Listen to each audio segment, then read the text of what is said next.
कि जिहड़ी सरकार दे खिलाफ असीं लड़ रहे हैं उन्हां कोले बहुत ज़्यादा रिसोर्सिस भी आ और मल्टी पॉइंट इंफॉर्मेशन जिहड़ी हुंदी आ एरोगेंस या हंकार। जदों साडे च हंकार या एरोगेंस होवे ना उदों इस गल नूं समझना बड़ा औखा भी ये अकाल पुरख वाहिगुरू दी कला वापर रही आ। उदों ऐं लगदा हुंदा भी साडीआं तुसीं सरकार नाल बैठ के उन्हां रूहां नूं श्रद्धांजलि दे रहे हो ਜਿਹੜੇ ਉਹਨਾਂ ਦੀ मौत ਦੇ ਜ਼ਿੰਮੇਦਾਰ ਆ ਉਹਨਾਂ ਨਾਲ ਬੈਠ ਕੇ ਸ਼ਰਧਾਂਜਲੀ ਦੇ ਰਹੇ ਹੋ। ਅਸੀਂ ਸਾਰੇ ਉਹਨਾਂ ਦੀਆਂ ਮਿਹਨਤਾਂ ਤਰਲੇ ਕਰ ਰਹੇ ਹਾਂ। ਸੋ ਇਹ ਬੜੀ ਸੁਖਾਵੀਂ ਗੱਲ ਜਾਂ ਇੱਕ ਚੰਗੀ ਗੱਲ। ਵਾਹਿਗੁਰੂ ਜੀ ਕਾ ਖਾਲਸਾ ਵਾਹਿਗੁਰੂ ਜੀ ਕੀ ਫਤਿਹ। ਬੜੇ ਹੀ ਇੱਕ ਪੋਜ਼ਿਟਿਵ ਨੋਟ ਤੇ ਆਪਾਂ ਇਹ ਗੱਲਾਂ ਕਰਨੀਆਂ क्योंकि परसों जिहड़ी अपनी टॉक हुई सी उस टॉक च किसान जथेबंदियां दी लीडरशिप नूं आपां एक बेनती कीती सी ते उन्हां नूं यही बेनती कीती सी भी आपां इकट्ठे होईए एक टीम वर्क बना के चलीए ते साडे कुछ आइडियाज़ आ उन्हां आइडियाज़ नूं तुसीं कंसीडर करो साडी रिप्रजेंटेशन नूं कंसीडर करो ते उहदे ते जिहड़ा जवाब आया भी दीप सिद्धू या असीं सारे उन्हां दीयां मिहनतां तरले कर रहे हैं। सो ये बड़ी सुखावी गल या एक चंगी गल नहीं हुंदी। इस करके नहीं हुंदी असीं एक संघर्ष च बैठे हाँ।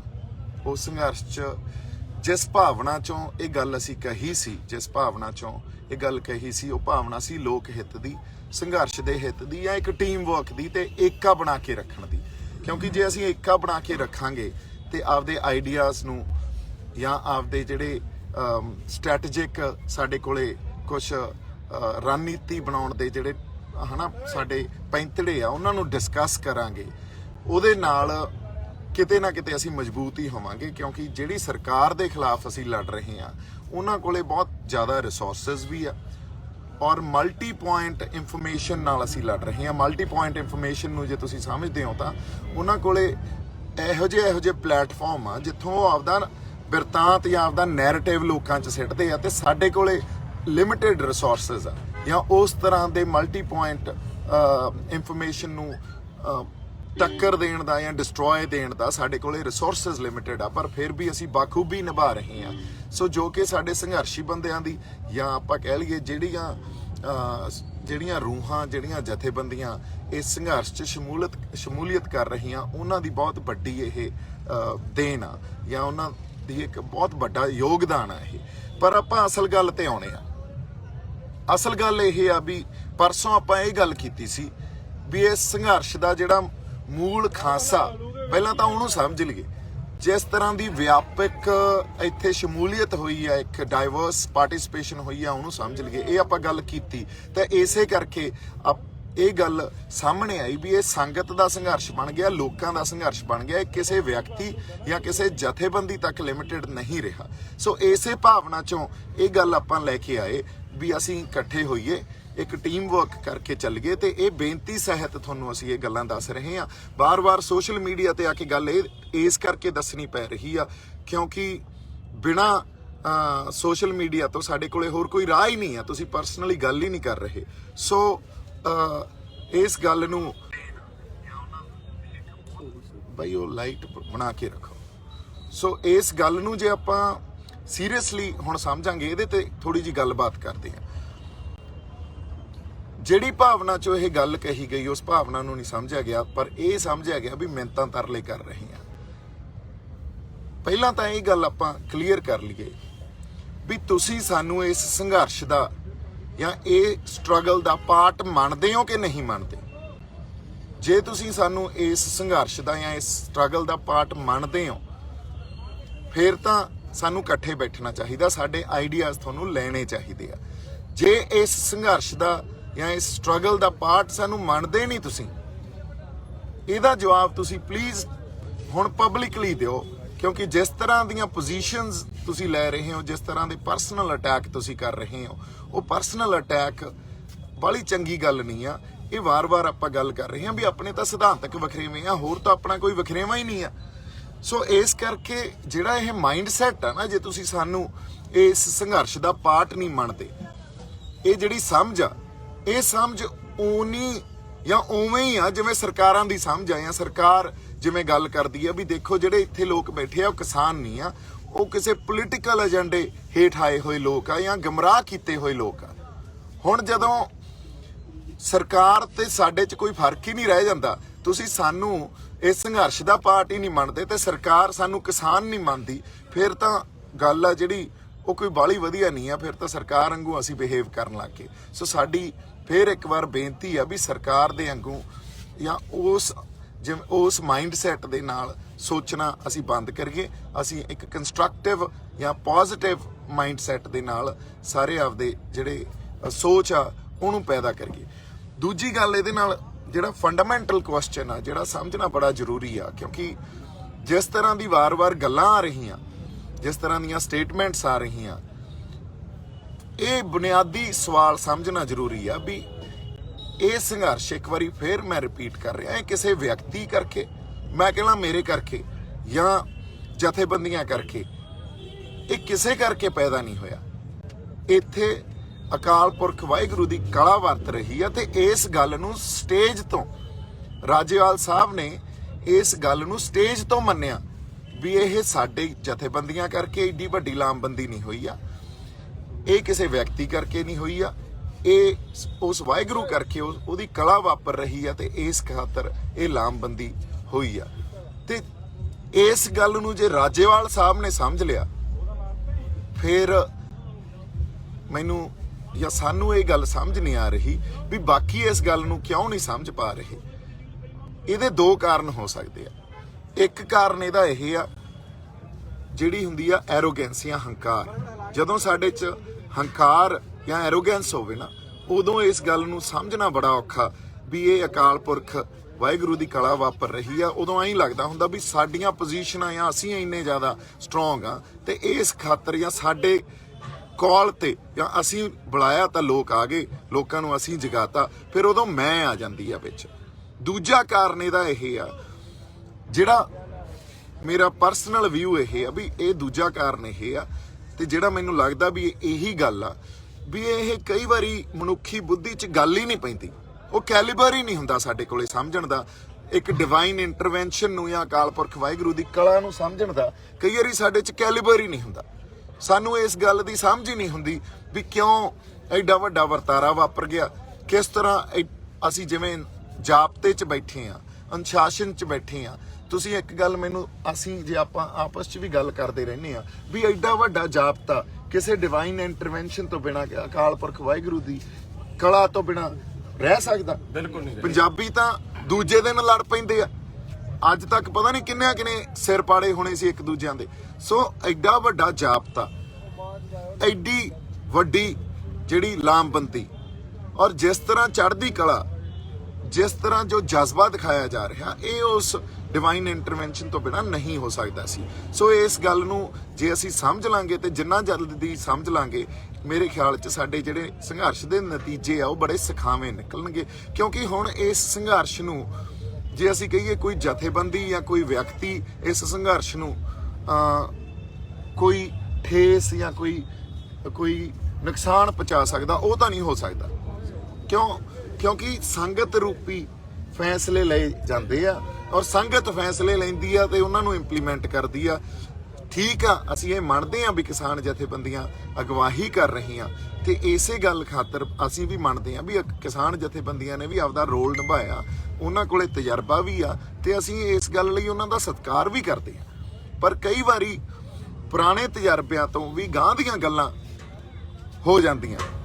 ਪੁਰਾਣੇ ਤਜਰਬਿਆਂ ਤੋਂ ਕਈ ਵਾਰੀ ਸਾਨੂੰ ਥੋੜਾ ਬਹੁਤ ਅੱਗੇ ਸੋਚਣਾ ਪੈਂਦਾ, ਹੱਲ ਪਏ ਹੁੰਦੇ ਆ। ਕਈ ਵਾਰੀ ਇੱਕ ਪਾਸੇ ਜਿਵੇਂ ਆਪਾਂ ਦੇਖਦੇ ਆ, ਦੂਜੇ ਪਾਸੇ ਹੱਲ ਪਿਆ ਹੁੰਦਾ। ਬਿਲਕੁਲ। ਸੋ ਸਾਨੂੰ ਆਪਦੇ ਆਪ ਨੂੰ ਜੇ ਅਸੀਂ ਪੂਰਾ ਪੋਜ਼ਿਟਿਵਿਟੀ ਨਾਲ ਜਾਂ ਪੋਜ਼ਿਟਿਵ ਢੰਗ ਨਾਲ ਜਾਂ ਖੋਲ ਕੇ ਆਪਦੇ ਦਿਮਾਗ ਨੂੰ ਰੱਖਾਂਗੇ ਤੇ ਐਕਸੈਪਟੇਬਿਲਿਟੀ ਜਿਹਨੂੰ ਕਹਿੰਦੇ ਆ, ਐਕਸੈਪਟੇਬਿਲਿਟੀ ਨੂੰ ਕੀ ਕਹਿੰਦੇ ਆ ਪੰਜਾਬੀ 'ਚ, ਵੀ ਤੁਸੀਂ ਪ੍ਰਵਾਨ ਕਰੋਗੇ ਇਹਨਾਂ ਗੱਲਾਂ ਨੂੰ ਜਾਂ ਸਮਝੋਗੇ ਇਹਨਾਂ ਗੱਲਾਂ ਨੂੰ, ਤਾਂ ਮੇਰੇ ਖਿਆਲ 'ਚ ਸਾਨੂੰ ਹੱਲ ਮਿਲ ਜਾਣਗੇ। ਹੱਲ ਹੈਗੇ ਆ। ਅਸੀਂ ਆਪਸ 'ਚ ਰੋਜ਼ ਇਹੀ ਡਿਸਕਸ਼ਨ ਕਰਦੇ ਰਹਿੰਦੇ ਆ, ਸੰਗਤ 'ਚ ਜਾ ਕੇ ਇਹ ਡਿਸਕਸ਼ਨ ਕਰਦੇ ਰਹਿੰਦੇ ਆ। ਸੰਗਤ ਨੇ ਬੜੇ ਸੋਹਣੇ ਸਾਨੂੰ ਹੱਲ ਸੁਝਾਏ ਆ। ਇਨਫੈਕਟ ਲੋਕਾਂ ਨੇ ਹੱਲ ਸੁਝਾਏ, ਲੋਕਾਂ ਨੇ ਦੱਸਿਆ ਵੀ ਆਹ ਗੱਲਾਂ ਕਿਉਂ ਨਹੀਂ ਹੋ ਰਹੀਆਂ। 3 4 5 ਉਹਨਾਂ ਨੇ ਵੱਖਰੇ ਵੱਖਰੇ ਸਾਨੂੰ ਆਪਸ਼ਨਸ ਦਿੱਤੇ, ਇਹ ਲੋਕਾਂ ਚੋਂ ਮਿਲੇ ਆ। ਅਸੀਂ ਕੋਈ ਬਾਹਲੇ ਇੰਟੈਲੀਜੈਂਟ ਨਹੀਂ ਆ, ਅਸੀਂ ਕੋਈ ਵੱਖਰੇ ਨਹੀਂ ਪੈਦਾ ਹੋਏ, ਹਨਾ। ਜਦੋਂ ਸਾਡਾ ਲੋਕਾਂ ਨਾਲ ਕਨੈਕਟ ਹੋਊਗਾ, ਲੋਕ ਬਹੁਤ ਸੋਹਣੇ ਸੁਝਾਅ ਦੇ ਦੇਣਗੇ। ਤੇ ਜਦੋਂ ਡਾਇਸਪੋਰਾ ਜਾਂ ਜਿਹੜੇ ਸਾਡੇ ਬਾਹਰ ਬੰਦੇ ਬੈਠੇ ਆ, ਉੱਥੇ ਜਿਹੜੀ ਸੰਗਤ ਬੈਠੀ ਆ, ਉਹਨਾਂ ਦਾ ਧਿਆਨ ਜਾਂ ਉਹਨਾਂ ਦਾ ਇਸ ਟਾਈਮ, ਚਾਹੇ ਉਹ ਹੈ ਨਹੀਂ ਇਸ ਸੰਘਰਸ਼ 'ਚ, ਪਰ ਉਹ ਹੈ ਇਸ ਸੰਘਰਸ਼ 'ਚ ਹੀ, ਇਹ ਤਾਂ ਸਾਨੂੰ ਮੰਨਣਾ ਪਊ। ਹੁਣ ਉਹਨਾਂ ਨੇ ਬੜੇ ਸੋਹਣੇ ਸੁਝਾਅ ਭੇਜੇ ਆ। ਸੋ ਜੇ ਅਸੀਂ ਕਿਉਂਕਿ ਉਹ ਵੱਖਰੇ ਸਿਸਟਮ 'ਚ ਰਹਿ ਰਹੇ ਆ, ਉਹ ਉਸ ਵੈਸਟ ਦੀ ਦੁਨੀਆ 'ਚ ਰਹਿ ਰਹੇ ਆ, ਜਿੱਥੇ ਉਹਨਾਂ ਨੇ ਬੜੇ ਤਰ੍ਹਾਂ ਦੇ ਤਜਰਬੇ ਵੀ ਦੇਖੇ ਆ, ਬੜੇ ਤਰ੍ਹਾਂ ਦੇ ਲਾਅ ਵੀ ਉੱਥੇ ਆਲਰੇਡੀ ਇੰਪਲੀਮੈਂਟ ਆ, ਤੇ ਉਹਦੇ ਕਨਸੀਕੁਐਂਸ ਜਾਂ ਉਹਦੇ ਕਨਸੀਕੁਐਂਸਿਸ ਨੂੰ ਕੀ ਕਹਿੰਦੇ ਆ, ਕਨਸੀਕੁਐਂਸਿਸ ਕੀ ਹੁੰਦੇ ਆ ਵੀ ਰਿਜ਼ਲਟਸ, ਹਨਾ, ਵੀ ਉਹ ਵੀ ਉਹਨਾਂ ਨੇ ਦੇਖੇ ਆ। ਤਾਂ ਇਸ ਕਰਕੇ ਸਾਨੂੰ ਵੀ ਸੁਝਾਅ ਲੋਕਾਂ ਚੋਂ ਹੀ, ਸੰਗਤ ਚੋਂ ਹੀ ਮਿਲੇ ਆ, ਆਪਾਂ ਉਹਨਾਂ ਨੂੰ ਵਿਚਾਰੀਏ, ਟੀਮ ਵਰਕ ਬਣਾ ਕੇ ਚੱਲੀਏ। ਸਾਡੇ ਜਿਹੜੇ ਤੁਹਾਡੇ ਨਾਲ ਸਿਧਾਂਤਕ ਵਖਰੇਵੇਂ ਹੋ ਸਕਦੇ ਆ, ਔਰ ਸਿਧਾਂਤਕ ਵਖਰੇਵੇਂ ਜਦੋਂ ਇਕੱਠੇ ਮਿਲ ਕੇ ਬੈਠਾਂਗੇ, ਉਦੋਂ ਸਿਧਾਂਤਕ ਵਖਰੇਵੇਂ ਵੀ ਕਈ ਵਾਰੀ ਅਸੀਂ ਠੀਕ ਕਰ ਸਕਦੇ ਆ, ਜਾਂ ਉਹਨਾਂ ਵਖਰੇਵਿਆਂ ਨੂੰ ਅਸੀਂ ਇੱਕ ਕਾਮਨ ਗਰਾਊਂਡ ਤੇ ਜਾਂ ਕਾਮਨ ਪੇਜ ਤੇ ਲਿਆ ਸਕਦੇ ਆ। ਪਰ ਇਹਦਾ ਮੈਂ ਤੁਹਾਨੂੰ ਐਗਜ਼ਾਮਪਲ ਦੇ ਦਿੰਦਾ। ਐਗਜ਼ਾਮਪਲ ਇਹ ਆ ਵੀ ਜਦੋਂ ਪਿਛਲੀ ਮੀਟਿੰਗ ਹੋਈ, 4 ਤਰੀਕ ਵਾਲੀ ਮੀਟਿੰਗ ਹੋਈ, ਉੱਥੇ ਜਿਹੜੇ ਸਾਡੀਆਂ ਰੂਹਾਂ ਇੱਥੋਂ ਜਾਂ ਜਿਹੜੇ ਸ਼ਖਸੀਅਤਾਂ ਸਾਡੇ ਤੋਂ ਵਿਛੜ ਗਈਆਂ, ਅਕਾਲ ਚਲਾਣਾ ਕਰ ਗਈਆਂ, ਤੁਸੀਂ ਸਰਕਾਰ ਨਾਲ ਬੈਠ ਕੇ ਉਹਨਾਂ ਰੂਹਾਂ ਨੂੰ ਸ਼ਰਧਾਂਜਲੀ ਦੇ ਰਹੇ ਹੋ। ਜਿਹੜੇ ਉਹਨਾਂ ਦੀ ਮੌਤ ਦੇ ਜ਼ਿੰਮੇਦਾਰ ਆ, ਉਹਨਾਂ ਨਾਲ ਬੈਠ ਕੇ ਸ਼ਰਧਾਂਜਲੀ ਦੇ ਰਹੇ ਹੋ। ਇਹ ਤਾਂ ਜਮਾਂ ਉਹੀ ਗੱਲ ਹੋ ਗਈ ਵੀ ਜਿਵੇਂ 84 ਦੇ ਜਿਹੜੇ ਸਾਡੀ ਸਿੱਖ ਜੈਨੋਸਾਈਡ ਹੋਈ ਸੀ, ਉਹਦੇ ਜਿਹੜੇ ਜ਼ਿੰਮੇਵਾਰ ਲੋਕ ਸੀ ਉੱਥੇ, ਸੱਜਣ ਕੁਮਾਰ ਜਾਂ ਟਾਈਟਲਰ, ਅਸੀਂ ਉਹਨਾਂ ਬੰਦਿਆਂ ਨਾਲ ਬਹਿ ਕੇ ਕਹੀਏ ਵੀ ਉਹ ਸਾਡੀਆਂ ਰੂਹਾਂ ਨੂੰ ਸ਼ਰਧਾਂਜਲੀ ਦਿਓ। ਇਹ ਤਾਂ ਉਹਨਾਂ ਰੂਹਾਂ ਦੀ ਤੋਹੀਨ ਹੋਊਗੀ, ਤੇ ਉਹਨਾਂ ਰੂਹਾਂ ਨੂੰ ਕਿੰਨਾ ਦੁੱਖ ਪਹੁੰਚੂਗਾ ਵੀ ਕਾਤਲਾਂ ਨੂੰ ਬਿਠਾ ਕੇ ਅਸੀਂ ਕਹੀਏ ਵੀ ਉਹਨਾਂ ਨੂੰ ਸ਼ਰਧਾਂਜਲੀ ਦਿਓ। ਸੋ ਇਸ ਖਾਤਰ ਇਹ ਗੱਲ ਹੋ ਸਕਦਾ ਤੁਸੀਂ ਰਿਅਲਾਈਜ਼ ਨਾ ਕੀਤੀ ਹੋਵੇ, ਅਣਜਾਣੇ 'ਚ ਇਹ ਗੱਲ ਹੋ ਸਕਦੀ ਹੋਵੇ, ਪਰ ਜਦੋਂ ਕੌਮਾਂ ਲੜਾਈ ਲੜਦੀਆਂ ਨਾ, ਔਰ ਸਪੈਸ਼ਲੀ ਜਦੋਂ ਜਿਸ ਤਰ੍ਹਾਂ ਗੁਰੂ ਸਾਹਿਬਾਨਾਂ ਨੇ ਸਾਨੂੰ ਲੜਾਈ ਲੜਨਾ ਸਿਖਾਇਆ, ਅਸੀਂ ਗੈਰਤਾਂ ਦੇ ਨਾਲ ਲੜਾਈ ਲੜਦੇ ਹਾਂ। ਗੈਰਤਾਂ ਤੋਂ ਬਿਨਾਂ ਕੌਮਾਂ ਲੜਾਈ ਨਹੀਂ ਲੜਦੀਆਂ। ਜੇ ਤੁਸੀਂ ਇਹ ਕਹੋਗੇ ਵੀ ਇਹ ਸ਼ਿਸ਼ਟਾਚਾਰ ਸੀ, ਇਹ ਸ਼ਿਸ਼ਟਾਚਾਰ 'ਚੋਂ ਅਸੀਂ ਗੱਲ ਕੀਤੀ। ਸ਼ਿਸ਼ਟਾਚਾਰ ਤਾਂ ਜਾਤੀ ਹੋ ਸਕਦਾ, ਪਰ ਜਦੋਂ ਸੰਘਰਸ਼ 'ਚ ਬੈਠੇ ਆ ਨਾ, ਉਦੋਂ ਸ਼ਿਸ਼ਟਾਚਾਰ ਵੀ ਇਸ ਸੰਘਰਸ਼ ਦੀ ਰੌਸ਼ਨੀ 'ਚ ਹੀ ਦੇਖਿਆ ਜਾਣਾ ਚਾਹੀਦਾ। ਸ਼ਿਸ਼ਟਾਚਾਰ ਇਸ ਸੰਘਰਸ਼ ਦੀ ਰੌਸ਼ਨੀ ਤੋਂ ਬਿਨਾਂ ਨਹੀਂ ਕਦੇ ਸਿਰਜਿਆ ਜਾਂਦਾ। ਸੋ ਜਿਹੜੀ ਗੈਰਤ ਦੀ ਆਪਾਂ ਗੱਲ ਕਰ ਰਹੇ ਸੀ, ਜਦੋਂ ਕੌਮਾਂ ਲੜਾਈ ਲੜਦੀਆਂ, ਸਪੈਸ਼ਲੀ ਅਸੀਂ ਲੜਾਈ ਲੜਦੇ ਆ, ਜਾਂ ਸਾਡੇ ਰਹਿਬਰਾਂ ਨੇ, ਗੁਰੂਆਂ ਨੇ ਜਿਸ ਤਰ੍ਹਾਂ ਦੀਆਂ ਸਾਨੂੰ ਲੜਾਈਆਂ ਲੜਨੀਆਂ ਸਿਖਾਈਆਂ, ਉੱਥੇ ਗੈਰਤ ਤੋਂ ਬਿਨਾਂ ਅਸੀਂ ਲੜਾਈ ਨਹੀਂ ਲੜ ਸਕਦੇ।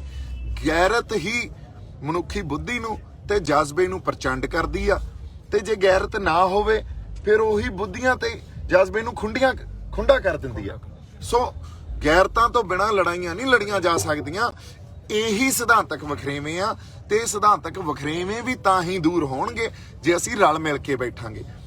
ਅਸੀਂ ਤਾਂ ਤੁਹਾਨੂੰ ਫੇਰ ਇੱਕ ਸਨਵਰ ਬੇਨਤੀ ਕਰ ਰਹੇ ਹਾਂ ਵੀ ਅਸੀਂ ਇੱਕ ਟੀਮ ਵਰਕ ਬਣਾ ਕੇ ਚੱਲੀਏ, ਰਲ ਮਿਲ ਕੇ ਬੈਠੀਏ, ਵਖਰੇਵਿਆਂ ਨੂੰ ਵੀ ਦੂਰ ਕਰੀਏ, ਤੇ ਸਾਡੀ ਸਟ੍ਰੈਟਜੀ ਜਿਹੜੀ ਰਣਨੀਤੀ ਆ ਉਹ ਵੀ ਅਸੀਂ ਸਿਰਜੀਏ। ਸਾਡੀ ਰਿਪਰੈਜ਼ੈਂਟੇਸ਼ਨ, ਜੇ ਤੁਸੀਂ ਮੰਨਦੇ ਹੋ ਵੀ ਇਸ ਸੰਘਰਸ਼ ਦੇ ਅਸੀਂ ਪਾਰਟ ਆ, ਤਾਂ ਸਾਡੀ ਰਿਪਰੈਜ਼ੈਂਟੇਸ਼ਨ ਵੀ ਮੰਨੋ। ਅਸੀਂ ਇਸ ਖਾਤਰ ਵੀ ਤੁਹਾਨੂੰ ਬੇਨਤੀ ਕਰਦੇ ਹਾਂ, ਸਾਨੂੰ ਰਿਪਰੈਜ਼ੈਂਟ ਕਰਨ ਦਾ ਹੁਣ ਮੌਕਾ ਦਿਓ। ਜੇ ਤੁਸੀਂ ਕਹਿੰਦੇ ਹੋ ਸਟੇਜ ਤੋਂ ਨਾ ਬੋਲੋ, ਕੋਈ ਗੱਲ ਨਹੀਂ, ਸਟੇਜ ਤੋਂ ਆਪਾਂ ਨਹੀਂ ਬੋਲਾਂਗੇ, ਹੁਣ ਵੀ ਕਹਿ ਰਹੇ ਹਾਂ ਸਟੇਜ ਤੋਂ ਨਹੀਂ ਬੋਲਾਂਗੇ।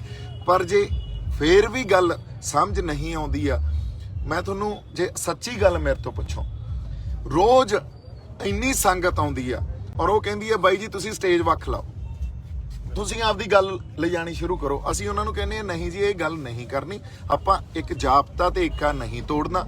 ਫੇਰ ਉਹ ਕਹਿੰਦੇ ਆ ਵੀ ਤੁਸੀਂ ਐਂ ਕਰੋ, ਤੁਸੀਂ ਮੂਹਰੇ ਲੱਗੋ। ਆਪਾਂ ਇਹੋ ਜਿਹਾ ਕੁਛ ਨਹੀਂ ਕਰਨਾ। ਇੱਕ ਵਾਰੀ ਫੇਰ ਕੋਸ਼ਿਸ਼ ਇਹ ਆ ਵੀ ਅਸੀਂ ਇਕੱਠੇ ਬਹਿ ਕੇ ਇੱਕ ਟੀਮ ਵਰਕ ਬਣਾ ਕੇ ਚੱਲੀਏ, ਔਰ ਇੱਥੇ ਜਿਹੜੇ ਸਾਰੀ ਸਾਡੀ ਸੰਗਤ ਬੈਠੀ ਆ, ਇਹਨਾਂ ਦਾ ਵੀ ਇਹੀ ਵਿਚਾਰ ਆ ਵੀ ਇੱਕ ਟੀਮ ਵਰਕ ਬਣਾ ਕੇ ਚੱਲੀਏ। ਇੰਨੀਆਂ ਕੁ ਬੇਨਤੀਆਂ ਤੁਹਾਡੇ ਨਾਲ ਕਰਨੀਆਂ ਸੀ। ਪਰ ਜੇ ਬਾਈ ਚਾਂਸ ਇਹ ਟੀਮ ਵਰਕ ਨਹੀਂ ਪੈਦਾ ਹੁੰਦਾ ਹੁਣ ਤਾਂ, ਔਰ ਜੇ ਤੁਸੀਂ ਰਿਪਰੈਜ਼ੈਂਟੇਸ਼ਨ ਨਹੀਂ ਦਿੰਦੇ ਜਾਂ ਪੋਲੀਟੀਕਲ ਡਿਪਲੋਮੈਸੀ 'ਚ ਸਾਡੀ ਰਿਪਰੈਜ਼ੈਂਟੇਸ਼ਨ ਨਹੀਂ ਲੈਂਦੇ, ਫਿਰ ਕੋਈ ਨਾ ਕੋਈ ਤਾਂ ਹੱਲ ਆਪਾਂ ਨੂੰ ਇਸ ਡੈਡਲੌਕ ਨੂੰ ਤੋੜਨ ਖਾਤਰ, ਜਿਹੜਾ ਡੈਡਲੌਕ ਬਣ ਗਿਆ ਹੁਣ, ਉਹਨੂੰ ਤੋੜਨ ਖਾਤਰ ਤਾਂ ਕਰਨਾ ਪਊਗਾ ਨਾ। ਔਰ ਉਹ ਡੈਡਲੌਕ ਨੂੰ ਤੋੜਨ ਖਾਤਰ ਸੰਗਤ ਰੂਪੀ ਹੱਲ ਕਰਾਂਗੇ। ਹੱਲ ਹੈਗੇ ਆ ਤੇ ਤੁਹਾਨੂੰ ਹੱਥ ਜੋੜ ਕੇ ਜਾਂ ਬਜ਼ੁਰਗਾਂ ਨੂੰ ਸਤਿਕਾਰ ਸਹਿਤ ਅਸੀਂ ਇਹ ਬੇਨਤੀ ਕਰਦੇ ਹਾਂ ਵੀ ਆਪਾਂ ਬੈਠੀਏ ਤੇ ਬੈਠ ਕੇ ਕੋਈ ਹੱਲ ਕੱਢੀਏ। ਜੇ ਤੁਸੀਂ ਸਰਕਾਰ ਨਾਲ, ਜਿਹੜੀ ਸਾਡੀ ਦੁਸ਼ਮਣ ਆ, ਉਹਨਾਂ ਨਾਲ ਬੈਠ ਕੇ 7-8 ਮੀਟਿੰਗਾਂ ਕਰ ਸਕਦੇ ਹੋ ਤੇ ਸਾਡਾ ਤਾਂ ਕੁਝ ਨਹੀਂ ਵੰਡਿਆ ਹਨਾ। ਸੋ ਫਿਰ ਆਪਾਂ ਤਾਂ ਇੱਕ ਪਾਸੇ ਸੰਘਰਸ਼ ਲੜ ਰਹੇ ਆ, ਮਕਸਦ ਇੱਕ ਆ, ਤੇ ਫਿਰ ਸਾਡੇ ਨਾਲ ਮੀਟਿੰਗ ਕਰਨ ਚ ਤੁਹਾਡਾ ਮੇਰੇ ਖਿਆਲ ਚ ਕੁਝ ਘਟਣਾ ਨਹੀਂ। ਅਸੀਂ ਸਤਿਕਾਰ ਤੇ ਮਾਣ ਹੀ ਦੇਵਾਂਗੇ, ਬਹੁਤ ਸਾਰਾ ਪਿਆਰ ਸਤਿਕਾਰ। ਜਿਉਂਦੇ ਵਸਦੇ ਰਹੋ। ਸਤਿ ਸ਼੍ਰੀ ਅਕਾਲ ਜੀ। ਵਾਹਿਗੁਰੂ ਜੀ ਕਾ ਖਾਲਸਾ, ਵਾਹਿਗੁਰੂ ਜੀ ਕੀ ਪੰਜਾਬੀ ਫਤਿਹ। ਸਿਨੇਮਾ ਜਗਤ ਦੀ ਹੋਰ ਲੇਟੈਸਟ ਅਪਡੇਟਸ ਲਈ ਸਾਡਾ ਫੇਸਬੁੱਕ ਪੇਜ ਬਾਲੀਵੁੱਡ ਤੜਕਾ ਪੰਜਾਬੀ ਲਾਈਕ ਕਰੋ ਤੇ YouTube ਚੈਨਲ ਸਬਸਕ੍ਰਾਈਬ ਕਰੋ।